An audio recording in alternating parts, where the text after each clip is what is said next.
ഇന്ന് സ്കൂളിൽ stay back ഉണ്ട്. അപ്പോൾ അത് കാരണം ലഞ്ചൊക്കെ പ്രിപ്പയർ ചെയ്തിട്ടാണ് ഞാൻ സ്കൂളിലോട്ട് പോകാൻ പോണത്.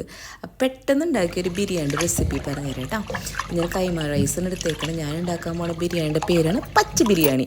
പച്ച ബിരിയാണിയിലെ മെയിൻ താരം എന്ന് വെച്ചിട്ടുണ്ടെങ്കിൽ ഇവനാണ് പൊതിനയും മല്ലിച്ചപ്പും. അപ്പോൾ പൊതിനയും മല്ലിച്ചപ്പും വെളുത്തുള്ളി ഇഞ്ചിയും പച്ചമുളകും കുരുമുളകും കൂടി നല്ലോണം ഫൈൻ പേസ്റ്റായിട്ട് അരച്ചെടുക്കുക കേട്ടോ. അതാണ് നമ്മളുടെ മെയിൻ ഇൻഗ്രീഡിയൻറ്റ്. അപ്പോൾ സവാള നല്ലോണം വാട്ടിയിട്ട് അരപ്പിന്ന് കുറച്ചെടുത്തിട്ട് നല്ലോണം മൂപ്പിച്ച് വെക്കുക. എന്നിട്ട് ചിക്കനും കൂടി ഇട്ടിട്ട് റോ മസാല എന്താണെന്നുള്ളത് ഇട്ടിട്ട് വേവിച്ചെടുക്കുക കേട്ടോ. പിന്നെ നമ്മളുടെ ബാക്കിയുള്ള ആ പേസ്റ്റ് ഇച്ചിരി എണ്ണയിൽ മൂപ്പിച്ചിട്ട് നമ്മൾ വേവിച്ച് വെച്ച ചോറെടുത്ത് ഇങ്ങനെ മിക്സ് ചെയ്ത് കൊടുക്കുക. കഴിഞ്ഞു, അത്രയേ ഉള്ളൂ. എന്നിട്ട് നമ്മളുടെ വേവിച്ച് വെച്ച ചിക്കനും കൂടി ഇട്ടിട്ട് അങ്ങോട്ട് എടുത്ത് വെക്കുക. ഇതാണ് നമ്മളുടെ പച്ച ബിരിയാണി.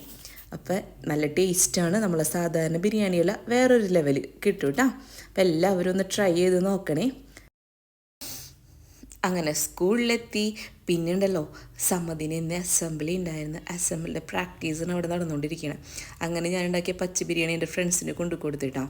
അവരൊക്കെ നല്ല ടേസ്റ്റ് ഉണ്ടെന്ന് പറഞ്ഞ്. പിന്നെ ഇതൊക്കെ എൻ്റെ ഫ്രണ്ട്സ് കൊണ്ടുവന്ന് ബ്രേക്ക്ഫാസ്റ്റ് ലഞ്ചൊക്കെ ആയിരുന്നു. പിന്നെ കുറച്ച് നേരം കഴിഞ്ഞപ്പോൾ പറഞ്ഞ് സ്റ്റേ ബാക്ക് നിൽക്കേണ്ട, വീട്ടിൽ പോയിക്കോളാൻ. അങ്ങനെ ഹാപ്പി ആയിട്ട് വീട്ടിൽ വന്ന് പള്ളിയിൽ നിന്ന് ഇറങ്ങി ഫുഡൊക്കെ കഴിച്ചിട്ട് അത്രയേ ഉള്ളൂ ഇന്നത്തെ വ്ളോഗ്. ടാറ്റ, നാളെ കാണട്ടെ ഇനി.